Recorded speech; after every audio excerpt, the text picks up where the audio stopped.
राजनीतिक हकमारी पर वैश्य समाज का चिंतन, जुटे जिले भर के वैश्य नेता। वैश्य समाज ने खुद की राजनीतिक उपेक्षा किए जाने के विरोध में बोधगया में चिंतन बैठक की। बैठक में जिले भर के वैश्य जाति और उनकी उपजातियों के नेता एकजुट हुए। नेताओं ने कहा कि जिसकी जितनी भागीदारी के तहत वैश्य समाज की राष्ट्रीय और क्षेत्रीय पार्टियों द्वारा हकमारी की जा रही है, वैश्य समाज का सिर्फ इस्तेमाल किया जा रहा है। राजनीतिक भागीदारी दिए जाने के समय पर वे समाज से दूरी बना लेते हैं, लेकिन अब यह नहीं चलेगा। समाज खुद की ताकत को जान गया है। आने वाले समय में सम्मानजनक भागीदारी विभिन्न राजनीतिक दलों की ओर से नहीं दी गई तो समाज सबक सिखाने में कोई कसर नहीं छोड़ेगा। वैश्य समाज के जिलाध्यक्ष संजय साव उर्फ संजू साव ने कहा कि बैठक का उद्देश्य समाज की राजनीतिक भागीदारी की हो रही हकमारी के खिलाफ अपनी आवाज बुलंद करना है। उन्होंने कहा कि हर मोर्चे पर वैश्य समाज देश की तरक्की में बढ़ चढ़कर भाग लेता है, लेकिन जब रणनीतिक हिस्सेदारी की बात आती है, प्रदेश में वैश्य समाज को दरकिनार कर दिया जाता है। वैश्य समाज को उसकी आबादी के अनुसार उसे राजनीतिक हिस्सेदारी मिलनी ही चाहिए। उन्होंने कहा कि लोकसभा चुनाव से इस बैठक का कोई लेना देना नहीं है। बैठक का चिंतन आगामी विधानसभा चुनाव है। यदि हमारे समाज के बेटे को राजनीतिक हिस्सेदारी नहीं मिली तो वैश्य समाज सभी राजनीतिक पार्टियों को अच्छी सबक सिखाएगा। उन्होंने कहा समाज एक मांग पत्र सभी राजनीतिक पार्टियों को शीघ्र ही सौंपेगी, ताकि समय रहते पार्टियां समाज हित में वाजिब निर्णय ले सके।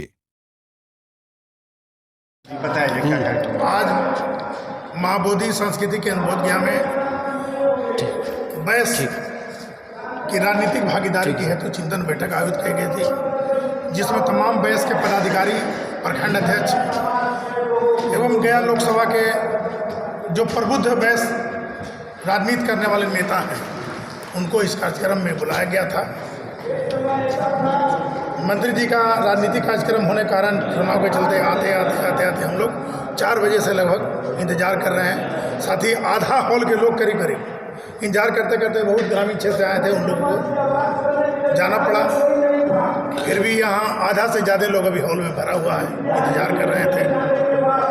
इस मंच के माध्यम से मैं सरकार से मांग करना चाहता हूँ कि बैस के साथ राजनीतिक हकमारी जो लगातार हो रहा है, इसके लिए बैस को चेतने की ज़रूरत है।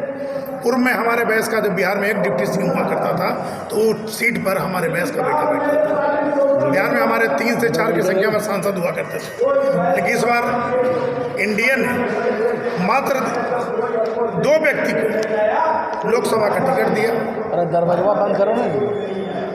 साथ ही इसमें तो जो चुनाव में होना था टिकट बट गया, अब कोई कुछ नहीं हो सकता है। लेकिन इस मंच के माध्यम से हम मांग करना चाहते हैं कि आने वाले 2025 में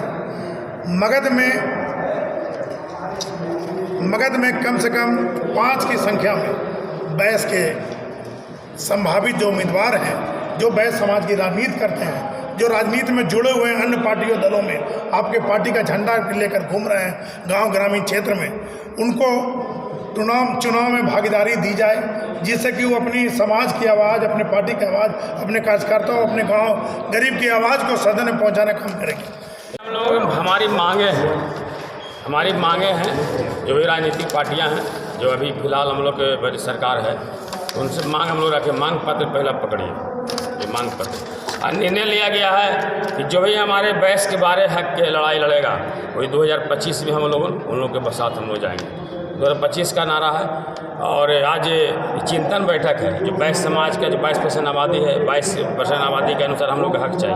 2025 की लड़ाई हम लोगों ने अभियान छेड़ा है और दिसंबर में बड़ा सम्मेलन में बुला रहे हैं। आज सब प्रमुख लोग बुलाए हैं, जो समाज के अध्यक्ष हैं, जो प्रमुख लोग हैं, पंचायत प्रतिनिधि, उन लोगों को बुलाया गया है। चिंतन बैठक में ये तय हुआ कि दिसंबर में बड़ा एक सम्मेलन करना है और उसी में हम लोग तय करेंगे क्या करना है। ये जो मांग पत्र है